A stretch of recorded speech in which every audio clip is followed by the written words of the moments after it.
নমস্কার শ্রোতা বন্ধুগণ, ভিন্ন স্বাদের গল্পের সমাহার চ্যানেলে আপনাদের সবাইকে স্বাগত জানাচ্ছি। আজ আমি লেখক নারায়ণ গঙ্গোপাধ্যায়ের লেখা একটি মজার হাসির গল্প নিয়ে আপনাদের সামনে চলে এসেছি। আজ যেই গল্পটি আপনাদের সামনে পাঠ করে শোনাবো, গল্পটির নাম হচ্ছে গুরু প্রাপ্তি। গল্পটি খুব সুন্দর একটি মজার ছোট গল্প।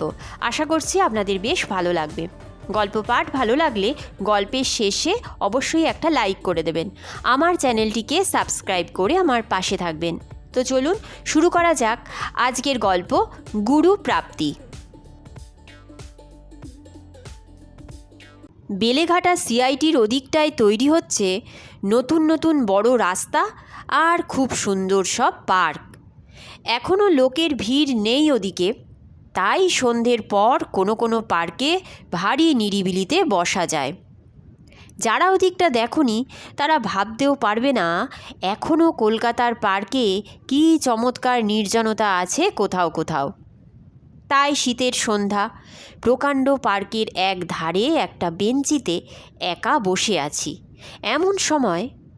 এমন সময় যেন ঝুপ করে আকাশ থেকে পড়ল লোকটা। বেটে, কালো কালো চেহারা, গায়ে হাফ শার্ট, পরনে সরু প্যান্ট। কোত্থেকে এসে আমার পাশে বসে পড়ল ঝুপ করে, ডাকলো, দাদা। ভীষণ চমকে গেলুম আমি। গুন্ডা টুন্ডা নয় তো? কাছাকাছি লোকজন তো কেউই নেই। ফস করে একখানা ছোরা বার করলেই তো গেছি। বললুম, কোনো মতলব আছে নাকি? কিন্তু আমার পকেটে আছে নগদ 42 পয়সা, আর হাতে এই যে ঘড়িটা রয়েছে, এটা ঠাকুরদার আমলের। দিনে 5 বার দম দিতে হয়, রোজ 20 মিনিট করে স্লো হয়, আর মাসে 1 বার করে অয়েল করাতে হয়। লোকটা জিভ কাটল। ছি ছি দাদা, কি বলছেন? আমি ও লাইনের লোক নই। আমি যা রোজগার করি ট্রামে বাসে টুক করে না জানিয়ে পকেট থেকে তুলে নিই। আপনার পকেটই যদি মারব, তাহলে আর পাশে এসে বসে ভাব জমাতে চাইব কেন? বললুম, তা ঠিক, কিন্তু আমার পকেটে হাত ঢোকালে যা পাবে সে তো বলেই দিয়েছি। নিট 42 পয়সা, কয়েকটা সুপুরির কুচি আর একখানা ময়লা রুমাল। তোমার মজুরি পোষাবে না। দাদা, ভীষণ মনকষ্ট হয়েছে। ও লাইন ছেড়ে দেব। কেন? লোকে ধরে খুব ঠেঙিয়েছে নাকি? আহা, ধরা পড়লে পিটুনি তো খেতেই হয়। ওতে কিছু লাগে না দাদা, গায়ের চামড়া পুরু হয়ে গেছে। আর 2-1 মাস জেল, সে তো নস্যি। বিনি পয়সা একটু চেঞ্জে যাওয়া যায় আর কি, মন্দ লাগে না, কি বলেন? বললুম, ঠিক বলতে পারছি না। ওরকম চেঞ্জে আমি কখনো যাইনি, যেতেও চাই না। কিন্তু তোমার এত ব্যথা হলো কেন হঠাৎ? দাদা, জীবনে অনেক দুঃখ আছে, যা একেবারে হৃদয় ভেঙে দেয়, প্রাণ নিয়ে টানাটানি পড়ে। না, আর এসব নয়। আমার মামার একটা রেস্টুরেন্ট আছে আসানসোলে, সেখানে গিয়েই বরং চপ, কাটলেট আর পরোটা ভাজবো। ভাজতে জানো না কি ওসব? জানতে আর কতক্ষণ? চোখের নিমেষে কলম ব্যাগ লোপাট করতে পারি, আর কাটলেট ভাজতে পারবো না? আলবাত পারবে। চোখের পলকে খেয়েও ফেলতে পারবে খান কয়েক, তোমার মামা টেরও পাবে না। ঠাট্টা করবেন না দাদা, মনে বড় ব্যথা। আজ কি হয়েছে জানেন? পকেট থেকে একটা সুপুরির কুচি বের করে মুখে পুরে বললুম, বেশ, বলো। বিকেল থেকে অসম্ভব কষ্টে আছি। ভাবছি কাকে প্রাণের কথা বলি। এই পার্কে এসে আপনাকে দেখলুম, বেশ সদাশয় ভদ্রলোক মনে হলো, তাই এলুম আপনার কাছেই। খুশি হয়ে বললাম, অতি উত্তম, ভনিতা রেখে এবারে বলে যাও। দাদা,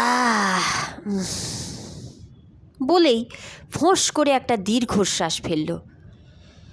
পকেট মারতে গিয়ে ধরা পড়লুম, ঠ্যাঙানি খেলুম, থানায় নিয়ে গেল, সেসব সয়ে যায়। কিন্তু কেউ যদি পকেট মারকে আদর করে ডেকে নিয়ে গিয়ে লুচি মাংস আর কোকো কোলা খাইয়ে দেয়, তাহলে কেমন লাগে?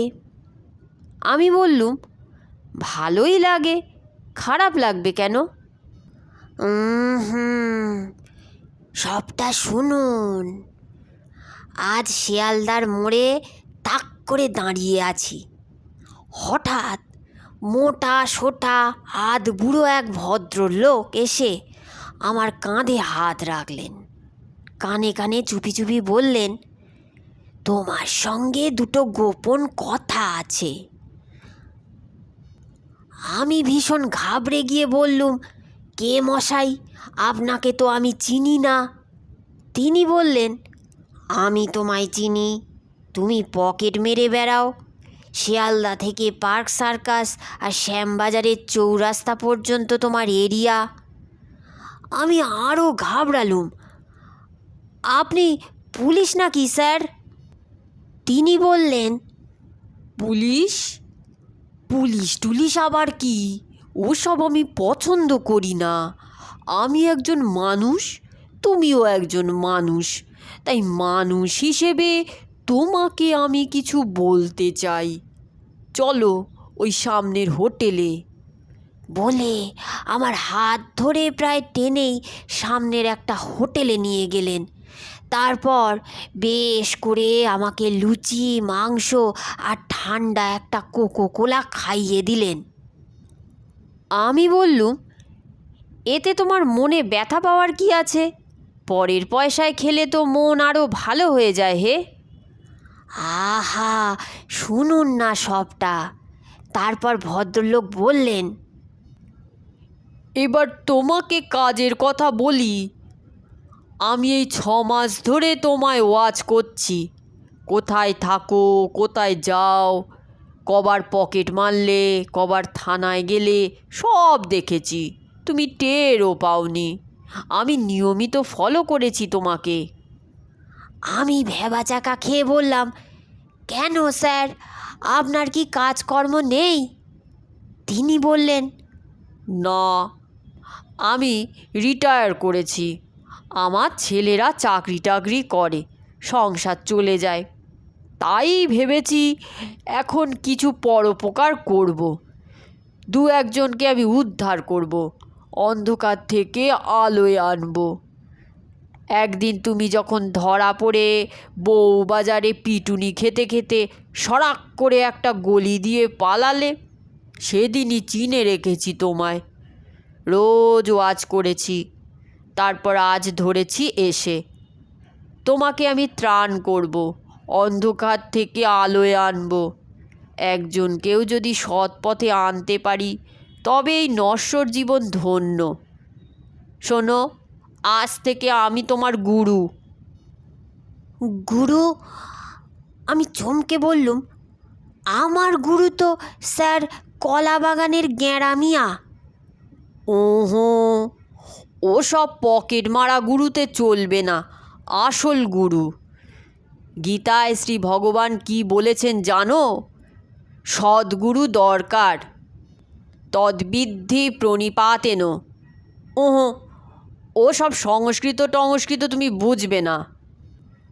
মানে গুরুর কাছে উপদেশ নেবে, সেবা করবে, জিজ্ঞেস করবে। তুমি গরুর সেবা করতে পারো? বিচুলি কাটতে পারো?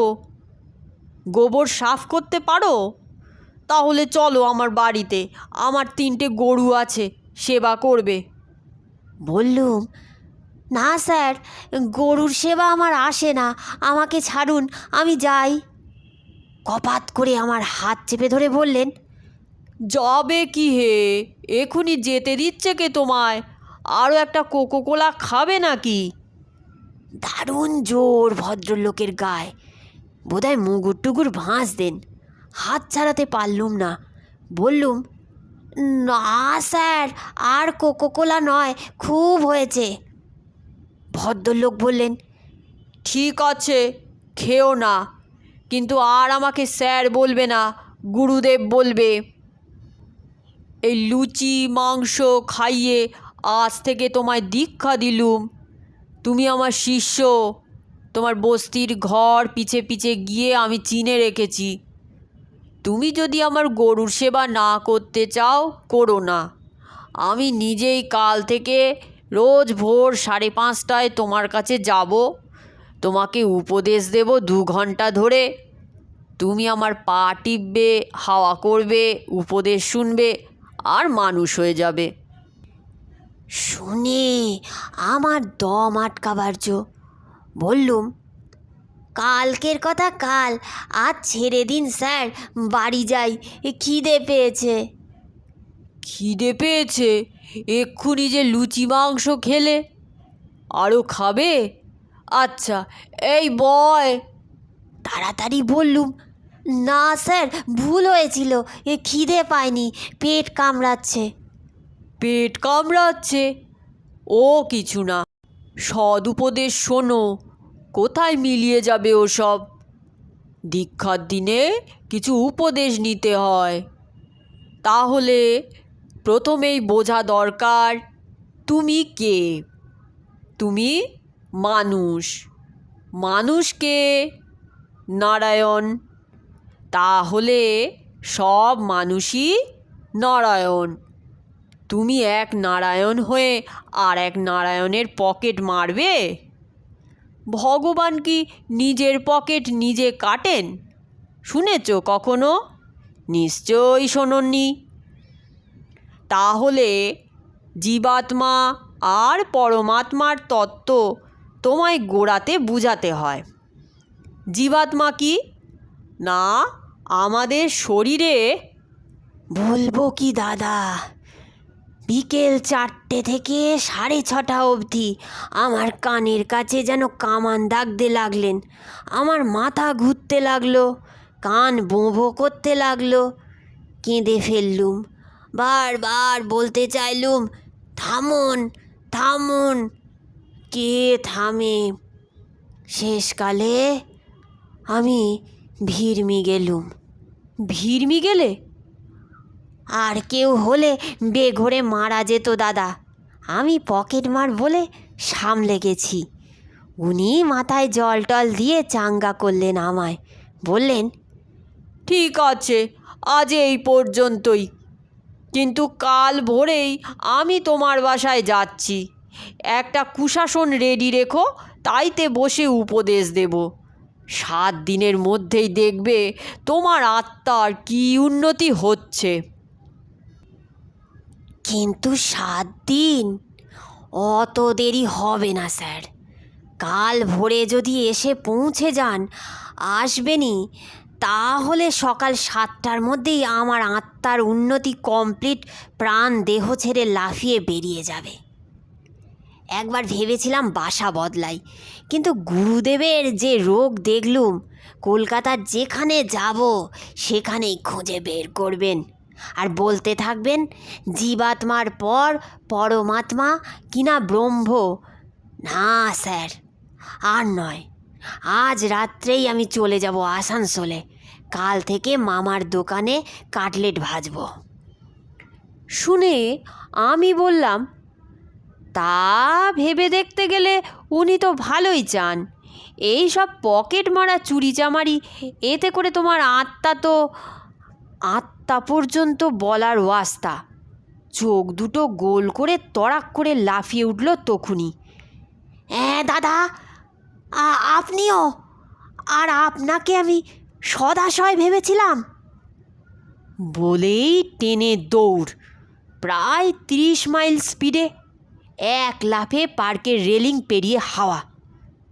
তা মন্দ না, আমি ভাবলুম, এই রেটে যদি ছুটতে পারে তাহলে ট্রেনের দরকার হবে না, আর ঘন্টা 5-এর মধ্যেই পৌঁছে যাবে আসানসোলে।